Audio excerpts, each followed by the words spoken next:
क्या है आध्यात्म?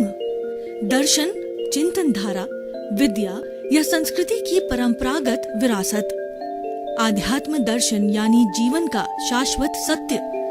मानव जीवन से जुड़े शाश्वत सत्यों को जानिए और समझिए उपासक डॉक्टर सोहन राज तातेड़ से हमारे खास कार्यक्रम आत्मविज्ञान में। आत्मविज्ञान यानी सही दृष्टि, सही सोच। भाई और बहनों, मातृशक्ति को नमन। चैनल 24+ न्यूज के आध्यात्मिक कार्यक्रम आत्मविज्ञान में आपका हार्दिक स्वागत है, अभिनंदन है, सत्कार है।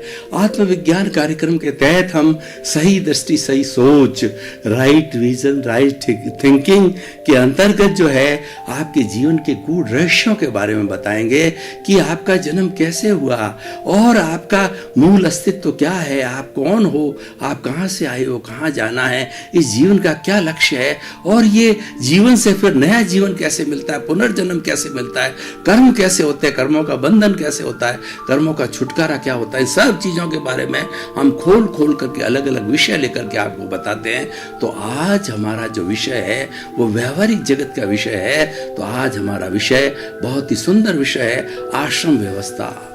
भाई और बहनों, ये आश्रम व्यवस्था बहुत पुराने समय से चल रही है। जब से हमारे वेद वगैरह लिखे गए हैं या मोहनजोदड़ो हड़प्पा की जो है खुदाई हुई है, तो हजारों साल पहले जो है इस आश्रम व्यवस्था को बनाया गया था और आश्रम व्यवस्था वो आज भी चल रही है। आश्रम व्यवस्था जो है एक जीवन जीने की पद्धति है कि किस तरीके से हम समाज के अंदर जो है समूह बना करके जिए और ताकि हर एक की अलग अलग ड्यूटी हो, हर एक अलग अलग कार्य करे।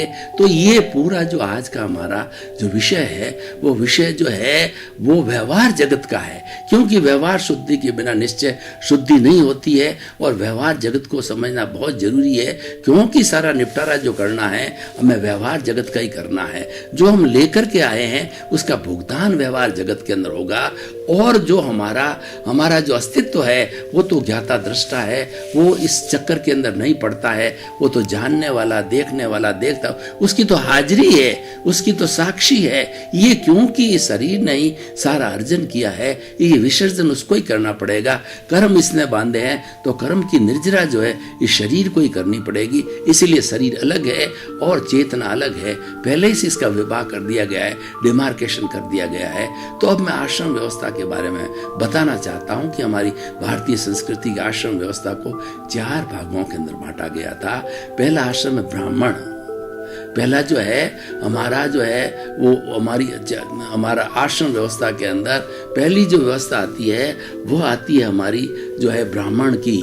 तो ब्राह्मण जो होता है वो ज्ञान देने वाला होता है, ज्ञान को अर्जित करता है, शास्त्र अर्जित करता है और लोगों को जो है वो बताता है। ये हमारी वर्ण व्यवस्था का अंग है जो कि आश्रम व्यवस्था से जुड़ा हुआ है। आश्रम व्यवस्था को हम 4 भागों में इस तरीके से बांटते हैं। पहला जो है मतलब 25-25 साल के 4 आश्रम है, क्योंकि पुराने जमाने में मनुष्य की आयु को जो है 100 वर्ष आंका गया था, उसको एक आश्रम के विभाग से जोड़ा गया था। 25-25 वर्ष का वो टाइम स्पान होता था। तो पहला आश्रम है हमारा ब्रह्मचर्य आश्रम।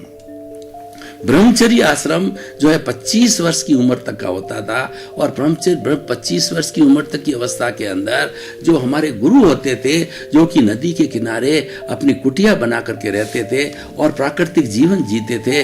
सामने नदी बह रही है, झरने बह रहे हैं और मोर नाच रहे हैं, हिरण जो है दौड़ रहे हैं और पक्षी जो है चहचहा रहे हैं। वो प्राकृतिक सीन जो है, वो प्राकृतिक दृश्य है, उसके बीच में हमारे गुरु रहा करते थे, जैसे कि बड़े बड़े वाल्मीकि है, वशिष्ठ गुरु है और तुलसीदास जी है वगैरह।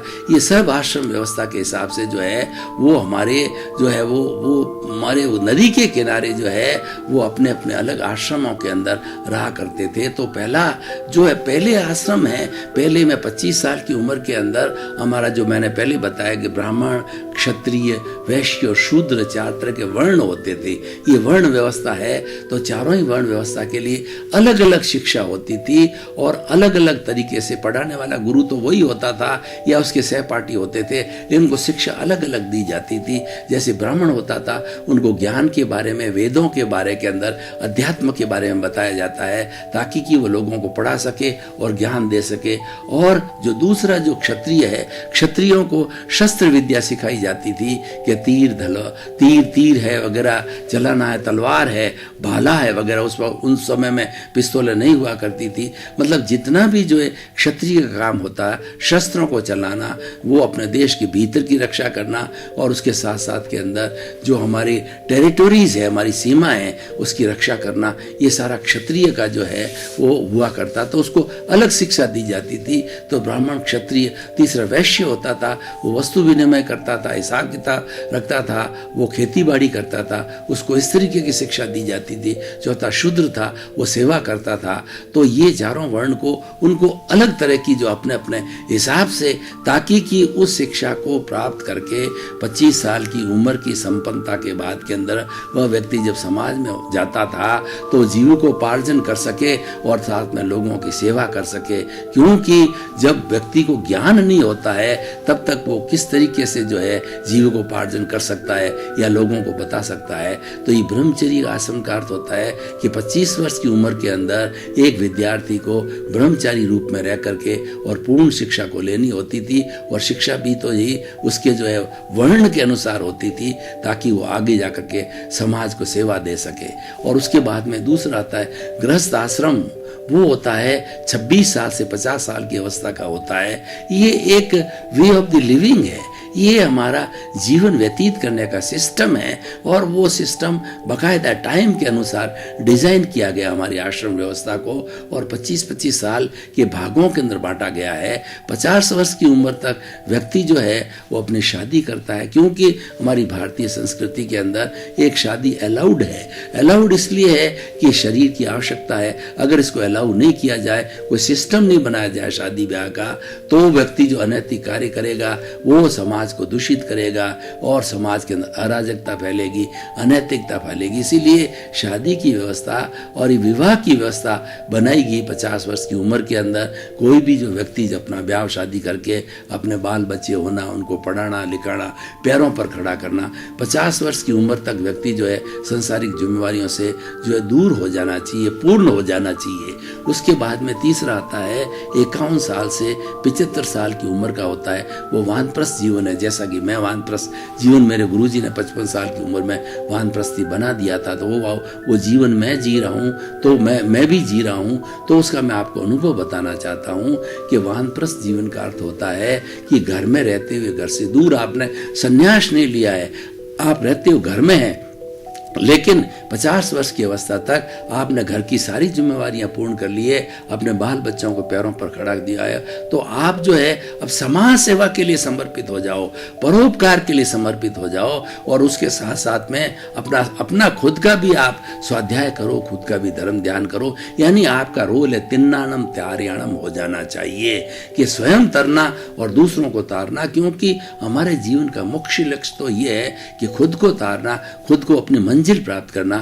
लेकिन हमारा जो एक ऋण होता है समाज का, तो समाज का ऋण उतारने के लिए हमें लोगों का परोपकार करना चाहिए, लोगों की सेवा करनी चाहिए। और जो कुछ भी विद्या हमारे पास में, जो हुनर हमारे पास में, जो अनुभव हमारे पास में है, वो लोगों को बांटना चाहिए। तो ये सारा कार्य होता है वानप्रस्थ जीवन में होता है। वानप्रस्थ जीवन के अंदर व्यक्ति के पास में काफी समय होता है, क्योंकि वो अपने गृहस्थ से बिल्कुल मुक्त होता है, तो वो बहुत बड़ी सेवा कर सकता है।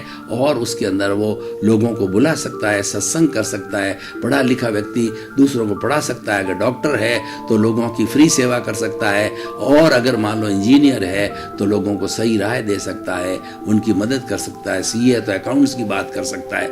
यानी वानप्रस्थ जीवन के अंदर हमारे को, क्योंकि जितना अर्जन करना होता है 50 साल की उम्र तक हम कर देते हैं, उसके बाद सेवा का कॉन्सेप्ट लेना चाहिए। सेवा का कॉन्सेप्ट धर्म से जुड़ा हुआ है, सेवा का कॉन्सेप्ट हमारे दायित्व से जुड़ा हुआ है, परोपकार से जुड़ा हुआ है। इस तरीके से वानप्रस्थ के बाद में चौथा आश्रम आता है, वो संन्यास आश्रम होता है। आजकल तो 100 वर्ष की अवस्था होती नहीं, और सन्यासी बहुत कम बनते, और बनने वाले तो सन्यास के लिए कोई भी उम्र नहीं होती है। 9 वर्ष की उम्र के बाद में उसको धार्मिक स्वतंत्रता है कि कोई भी सन्यास ग्रहण कर सकता है। लेकिन जो विधिवत रूप से जो पूरा जीवन जीने के बाद में सन्यास की जो बात की गई है, वो 75 से 100 साल का, उम्र है, इस उम्र के अंदर क्योंकि व्यक्ति बिल्कुल सब बातों से मुक्त हो जाता है, संन्यास आश्रम के अंदर आत्मा परमात्मा की बात का चिंतन करना चाहिए और उसके साथ साथ लोगों को चिंतन कराना चाहिए, उसको अच्छे अच्छे धार्मिक ग्रंथों का स्वाध्याय करना चाहिए, ध्यान करना चाहिए, मेडिटेशन करना चाहिए और साथ साथ में लोगों की सत्संग करनी चाहिए। ये जो संन्यास आश्रम है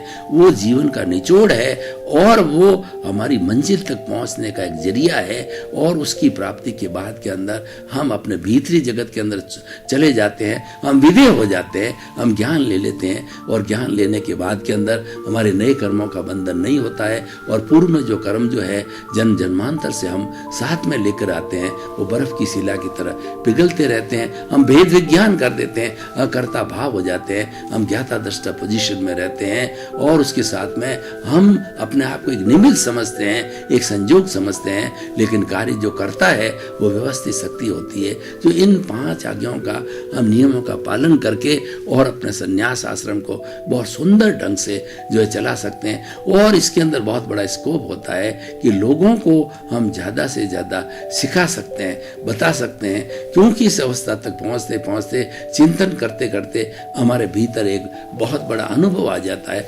अनुभव अपने आप में खजाना है और अनुभव ही वास्तव के अंदर मोक्ष होता है। धीरे धीरे जब अनुभव की पराकाष्ठा होती है तभी वही केवल ज्ञान होता है।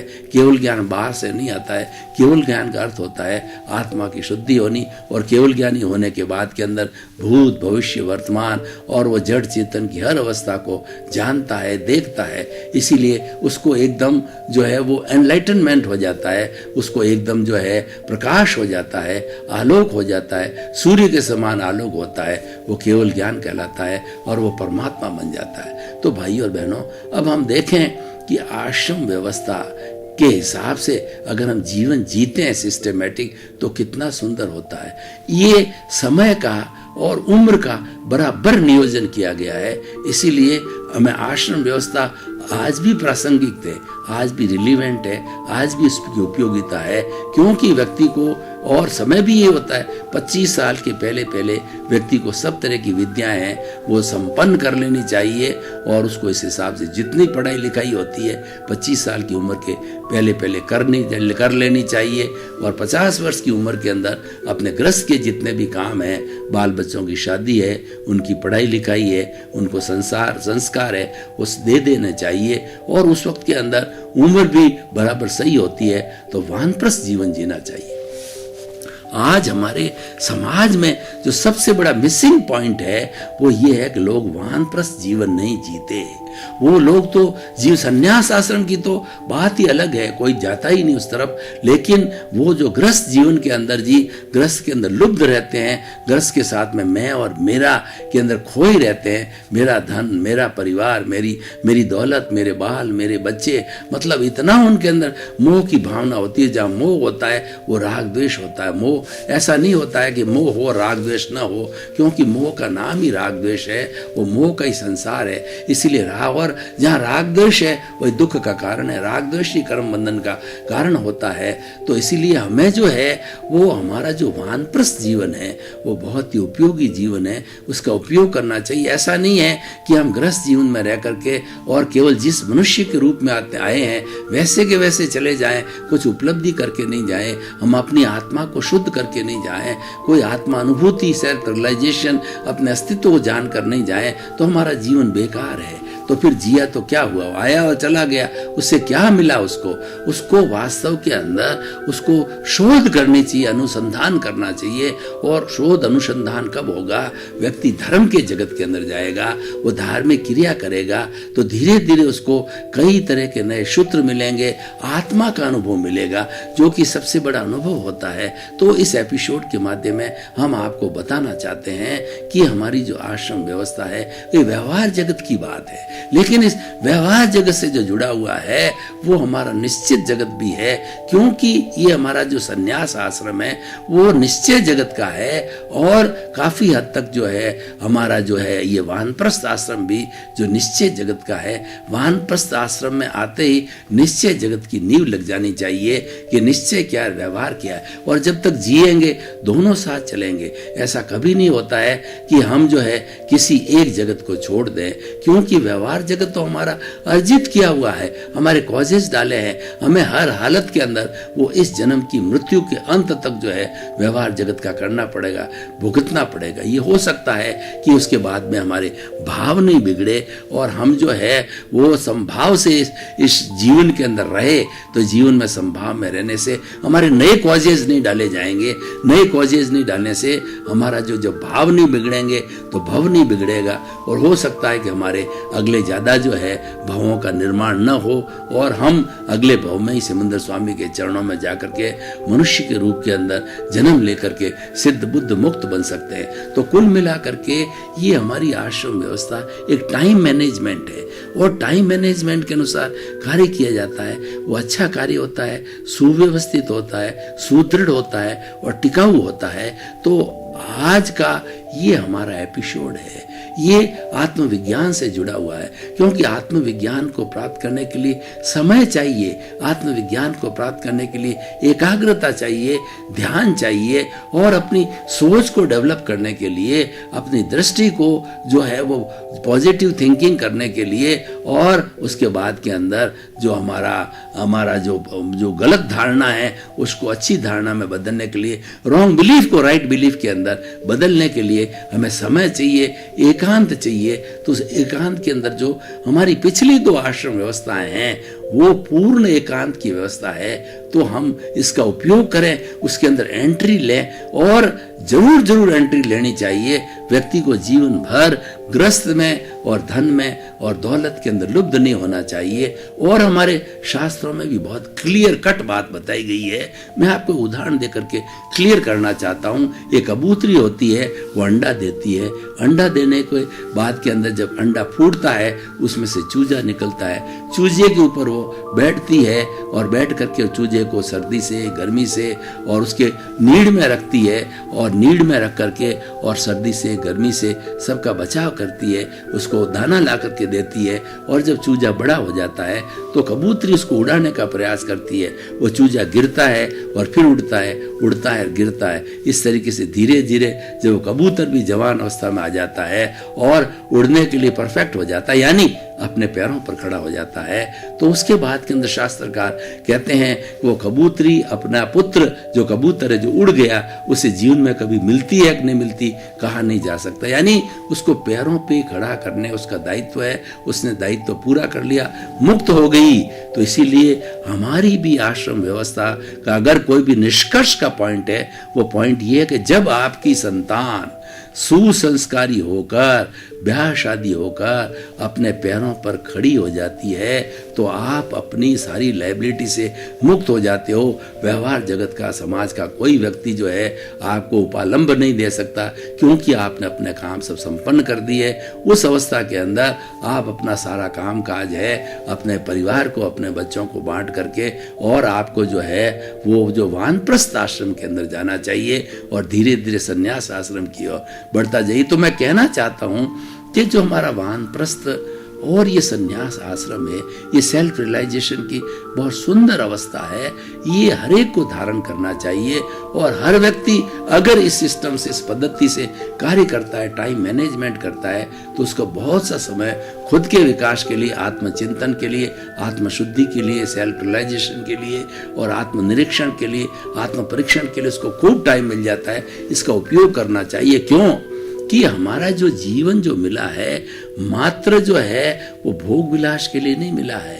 हमारी भारतीय संस्कृति ने प्रारंभ से ही, फाउंडेशन से ही जो है 2 बातों को अलग किया कि इंद्रिय सुख अलग है और आत्म सुख अलग है। यानी मनोरंजन तो मन से होता है, आत्मरंजन, मनोरंजन और आत्मरंजन है, उन दोनों को साथ में समाहित किया गया है और दोनों को समाहित करके होलिस्टिक बनाया गया है। व्यवहार जगत और निश्चय जगत, हम दोनों हम एक तरफी बात नहीं करते हैं, हम तो दोनों को मिला करके बात करते हैं, दोनों की ब्लेंडिंग करके बात करते हैं, तभी हमारी चीज होलिस्टिक होती है, सर्वांगीण होती है। इसलिए भारतीय संस्कृति की जो सिस्टम है, जो पद्धति है जीवन जीने की, वो सर्वांगीण पद्धति है। हमारी जो वेस्टर्न स्टाइल है वहां पर केवल जो है एक ही बात पर विशेष ध्यान दिया जाता है कि eat drink and B Mary वहाँ शरीर की अवस्था तक की है। वो आत्मा के बारे में बहुत थोड़ी बात कहते हैं, कॉन्शियसनेस कहते हैं, चेतना कहते हैं। लेकिन हमारे भारतीय संस्कृति में धर्मों के अंदर जो आत्मा की जो विशाल व्याख्या की गई है, वो आत्मा के लिए सारे धार्मिक ग्रंथ भरे पड़े हैं। उन धार्मिक ग्रंथों के सेंटर के अंदर आत्मा है, क्योंकि आत्मा एक विषय ऐसा है जो अनंत ज्ञान वाला है, अनंत दर्शन वाला है, अनंत शक्ति वाला है और अनंत सुख का धाम है। उसकी प्रेजेंस है तो सब कुछ है, वो नहीं है तो कुछ नहीं है। हमें इस बात को समझना चाहिए कि जिस प्रेजेंस के अंदर इतना बड़ा काम होता है तो वो कितनी शक्तिशाली चीज है। पर हम अपने आप को नहीं पहचानते। हम दुनिया को बहुत पहचानते हैं। हम दुनिया को अपनी गज से दुनिया को नापते हैं और दुनिया की गज से अपने को नापते हैं। हम उल्टा करते हैं। हमें पहले अपने आप को समझना चाहिए। हमारे भीतर जो शक्तियां भरी पड़ी है, जो सुषुप्त शक्तियां हैं, उनको जागृत करना चाहिए। उनको जागृत करने का सबसे अच्छा साधन है ज्ञान। जब व्यक्ति ज्ञानी पुरुष से ज्ञान ले लेता है तो अपने आप सुषुप्त जो है हमारी शक्तियां हैं उसको जागृत करती है और हमें एक अच्छा इंसान बनाती है, आध्यात्मिक इंसान बनाती है। तो भाई और बहनों, हम निष्कर्ष की भाषा में ये कहना चाहते हैं कि जो आज हमने आश्रम व्यवस्था का विषय लिया है, ये हालांकि विषय व्यवहारिक जगत का है, लेकिन इसमें दोनों पक्ष है। पहला और दूसरा आश्रम है वह जो हमारा व्यवहार जगत है, और तीसरा और चौथा आश्रम है वो हमारा निश्चय जगत है। दोनों का हम संतुलन करके जिए और उस अवस्था को, चारों अवस्था को हम जिए। हम मात्र, व्यक्ति क्या कर रहा है आजकल, मात्र दो अवस्था को जीता है। उससे हम आज हमारे समाज में इतनी बुराइयां हो गई है, आतंकवाद हो गया है, आज हमारा रेप, भ्रष्टाचार, असंवेदनशीलता है, भाई भाई का भूखा है और व्यक्ति व्यक्ति का भूखा है। कोई भी कितना बड़ा जो है आजकल जो शोषण किया जा रहा है, आजकल कितनी घरेलू हिंसा है, परिवार में हिंसा है, चारों तरफ हिंसा। और सबसे बड़ी बात है आदमी की टॉलरेंस पावर कितनी गिर गई है। कोई किसी को सहन करने को तैयार नहीं है, कोई किसी के साथ रहने को तैयार नहीं है। तो शांतिपूर्ण सहअस्तित्व की जो हमारे इस नेचर की नीति है, वह नीति फेल हो रही है। नेचर तो ये कह रही है सबको शांतिपूर्ण सहअस्तित्व से मिलना चाहिए, क्योंकि सबके जो भरण पोषण की पूरी व्यवस्था है, कामकाज की पूरी व्यवस्था है, उसका उपयोग किया जाना चाहिए। तो मैं बात ये कहना चाह रहा था कि आश्रम व्यवस्था को जीवन में अडॉप्ट करो, अडॉप्ट करके व्यवहार और निश्चय को, हमारे लौकिक जगत को और पारलौकिक लौकिक जगत का, दोनों का सामंजस्य करो। जब सामंजस्य होता है तब चीज अच्छी बनती है, क्योंकि अगर हम एक चीज पर ध्यान देते हैं तो एकांगी हो जाती है। भाई और बहनों, आपका बहुत बहुत धन्यवाद।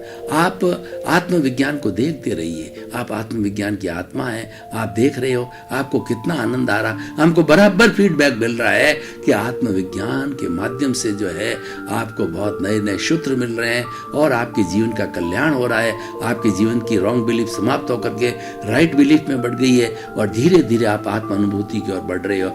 आप देखते रहिए और बहुत से नए नए विषय आएंगे जिसमें आपकी समझ खुली हो जाएगी, और जब समझ खुली हो जाती है तो हमारा विकास प्रारंभ हो जाता है। इसी क्रम में आपका जीवन आनंदमय हो, मंगलमय हो, सुखमय हो। आत्मविज्ञान में आत्मविज्ञान यानी सही दृष्टि, सही सोच।